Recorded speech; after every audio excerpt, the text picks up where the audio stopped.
This episode will give you the willies. Ha! It's Segaiden episode 82. We all lived in this century. I didn't live in this century, but in this century's history. You didn't see very many games based on sitcoms back in the 80s. Nexa's Master System interpretation of ALF maybe explains why that was the case. Honestly, I'm not really sure how you would make a good game based on ALF. The entire premise of the sitcom was that ALF couldn't leave the Tanner household because he was an alien life form, an ALF or ALF, whom science longed to dissect and study. I guess ALF, the show, the actually good video game, could have been a graphical adventure centered around NPC interactions, a la Hoshio Sagashite, where ALF attempts to partake of some zany madcap adventure by chatting with the Tanners and antagonizing their cat Lucky through dialogue boxes and menus. What might have been. Sadly, what might have been was not actually what turned out to be. Visual novels had not yet made their way into the US and wouldn't really begin to achieve anything akin to public tolerance here for another 30 years. So developer Nexa absolutely did not interpret ALF as a visual novel. Instead, they looked to console gaming trends and said, ALF should be a platform action game.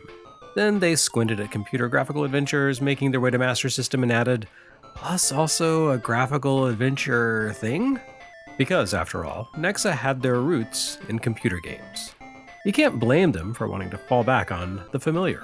And consider that King's Quest and Where in the World is Carmen Sandiego had recently migrated to Master System in pretty respectable form, giving players a more direct controller-based interface on the console than they had on PCs, which distinguished those ports from other versions.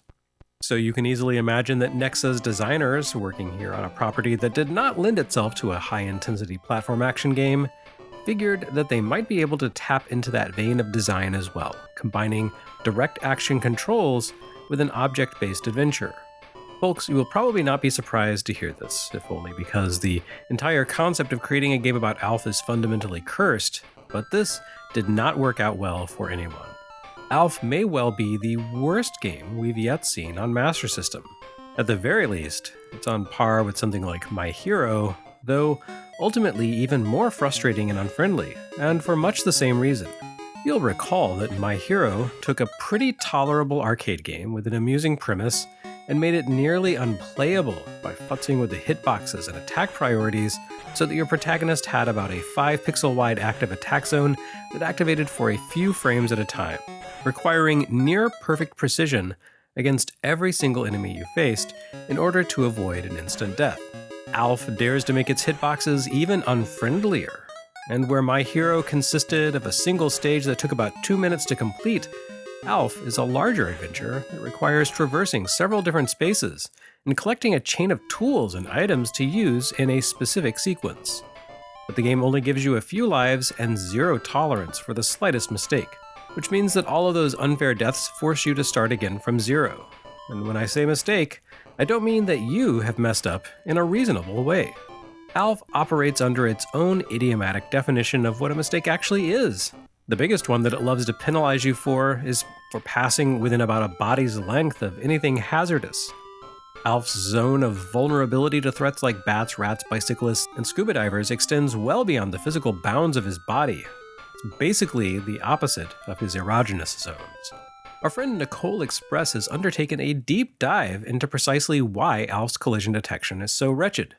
And it turns out that part of the reason is that I recorded this footage for this episode under the worst possible circumstance, via Sega Genesis. Well, technically via the Mega Drive core of the MiSTer, which functionally works the same, since my Master System is currently out of commission. Playing on Genesis causes the system to register an even looser collision box for ALF than on Master System, making the game harder than it was actually intended to be. But please be assured that I have played this game on Master System as well, and I promise you that the collision detection sucks there too. And at least MiSTer comes with built-in cheat codes that allow you to use infinite lives, which you can't easily do on a Master System. Nexa seems to have had some pretty rough luck with Genesis backward compatibility, honestly. Remember that they were the original developers of the MSX version of F-16 Fighting Falcon. And you may recall that Yuji Naka's port of F-16 Fighting Falcon was the sole Master System release to run in that console's SG-1000 backward compatibility mode.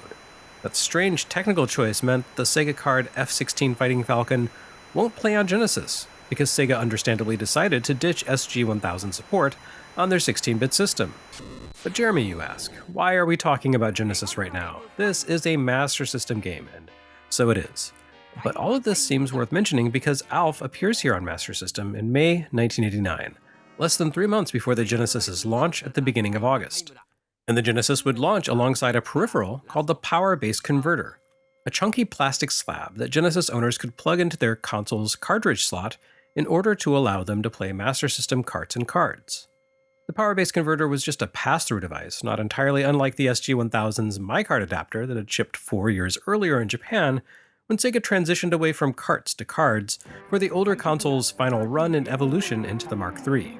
All the power-based converter really did was to create a circuit connection between the pins in a Master System cartridge, or card, and the Genesis's cartridge slot pins, making use of the system's innate hardware-level support for its predecessor's library. Though not, I stress, its predecessor's library. That discrimination between 8-bit systems likely comes down to the way that Sega had iterated on its hardware throughout the 1980s. The original SG-1000 ran on a Z80 processor and that ubiquitous Texas Instruments video chip that a dozen other machines used as well. The Mark III and Master System retained the SG-1000's Z80 CPU, but they upgraded the video chip to something closer in capabilities to Sega's System 1 arcade board. This allowed the Mark III to continue running SG-1000 software, albeit with some color palette issues resulting from the fact that Sega's new video chip lacked support for the gentle pastels of the TI chip. And they went on to do something similar with the Genesis. Although Sega switched away from the Z80 to a beefy Motorola 68000 chip for its central processor unit, like the ones featured in the System 16 and Superscalar arcade units, the console retained the Z80 as a subprocessor. So when you plugged in Master System games to the power-based converter, the Genesis gave its Motorola core a rest and let the Z80 handle the heavy lifting for a while. But the Genesis also didn't retain the Master System's video processor, and why would it? And that means that, much as the Master System ran SG-1000 games with an good enough shrug when it came to GPU color fidelity, the Genesis also did a bit of interpretation for Master System games, approximating the older console's operations with its more capable video system. All of this is getting much further into the weeds than I intended, but like I said, it's relevant. The Master System sold somewhere between 1.5 and 2 million units in the US over its lifetime. The Genesis would sell 18 million. It's 10 times as many consoles. That's not like all of those Genesis systems sold on day one, and it's not like the Master System instantly vanished in the US once Genesis debuted. Unlike in Japan, where the final Mark III cartridge shipped 3 months after the 16-bit console debuted, Master System games would continue to trickle into the American market for 3 more years. But it is safe to say that a lot of the American Master System experience, following the launch of the Genesis, involved people playing those games on the new console via a converter. Whether that was a factor of existing Sega owners continuing to enjoy Master System releases on a single consolidated device, or newcomers to the fold expanding the breadth of their game libraries in the early 16-bit days by dipping into the past, the power-based converter factored pretty heavily into the Master System's future. Which meant that there were effectively 2 ways to experience ALF, as a middling game with middling programming on Master System, or as a middling game with what appeared to be terrible programming on Genesis. But remember, ALF's catchphrase was, "I kill me." This game simply took a literal view of that quip. I guess I should talk briefly about the property that this game is based on. ALF owes its existence to a TV series that ran from 1986 to 1990, a sitcom that centered on a single-family suburban home where an extraterrestrial had taken refuge until he could repair his spaceship and return to his home planet, Melmac. The idea, I suppose, came about as an attempt to steal the concept of Steven Spielberg's E.T. the Extraterrestrial and water it down into a TV series.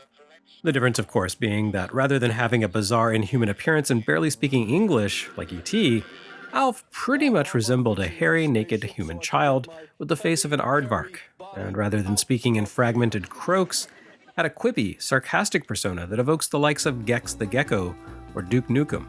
Those are more positive video game connections to evoke than E.T. If only the ALF game hadn't gone the E.T. route. Overall, ALF was a strange concept for a sitcom, which involved a bunch of milquetoast white people hanging out with a creature from space who regularly insulted them and constantly tried to devour their cat. The show's buzzy ratings, it pulled in between 15 and 20 million viewers on the regular in its early years, demonstrated the fact that Americans were no more media savvy then than they are now. The Master System game shipped during the hiatus between ALF's flagging third season and its final fourth season, the nadir of its popularity. I suppose you could blame the video game for ALF's sinking ratings, but mostly I think the culprit was the fact that the show's goofy premise only had so much life to give. And disappointingly, the game doesn't really do that much to top into the themes and memes of the sitcom or its spin-off cartoons, which had much wider ranging premises, taking place on Alf's home planet or in fairy tale storybooks. In the game, Alf simply needs to repair his flying saucer and head back home, and the game involves completing a lot of unintuitive object completion chain in order to find those required parts. The game takes place in and around the Tanner's home, which is located immediately to the side of a busy shopping plaza and next to a deep lake. Zoning laws were still a bit of a new concept in the 80s, I guess. There's also a terrifyingly vast cavern located in the Tanner's basement, which suggests that they may have been the original owners of the McAllister home seen in the Super NES version of Home Alone. Alf needs to navigate all of those spaces in pursuit of items, or the cash to buy objects at the local shop, while avoiding various hazards, all of which will kill Alf instantly and turn him into a trademark Sega Angel. Ignoring the theological implications of that fact, it's worth mentioning that you can defend yourself against a few of the creatures in the game, most notably the bats that appear in the cavern beneath the Tanner home, which you can inexplicably swat into submission with a stick of salami. Mostly though, you just need to dodge the threats you encounter, a task that, as you'll recall, involves navigating the treacherous collision programming. There aren't many elements to be found from the TV show. The Tanners are nowhere to be seen, another likeness rights issue probably, so the only familiar character appearing here is Lucky the cat. Thankfully, good taste prevails here, and you don't collect Lucky as food, but rather as a predator to chase away a rat guarding the entrance to the basement cavern. Otherwise, you need to evade generic men in black who creep slowly toward Alf, or face off against hazards that have nothing to do with the show, like spear-launching scuba divers. Also, there are catfish, which are cats wearing little shark suits. That's cute, but not exactly ripped from the sitcom canon. The most Alf thing to be found here are the short little quips that Alf offers when you acquire an item, which only feel Alf-like because they sometimes carry over the character's tendency to follow his low-grade jokes with a "ha!" to let the Foley guys know where the jokes were and when to roll the laugh track. It kind of gives you the impression that the creators didn't know or care that much about the property, which, based on interviews, is correct. Alf is a far cry from something like Rambo for NES, a middling game that at least demonstrated real creative ambition and an almost comical desire to hit all the beats of the film. It's a far cry from something like Zillion or Cyborg Hunter, which had very little to do with their source properties, but at least showcased some legitimate design ambition. Honestly, the arrival of Alf feels like we've hit a real low point for the Master System, coming in alongside the likes of Lord of the Sword and Time Soldiers. That Genesis can't arrive too soon, huh? Alf did feature in the final issue of Sega Challenge, a sad, slim little publication that dedicated about 150 words of oversized type to each of the handful of titles featured inside. Needless to say, it said nothing of value about Alf. Not that there was really much of value to be said.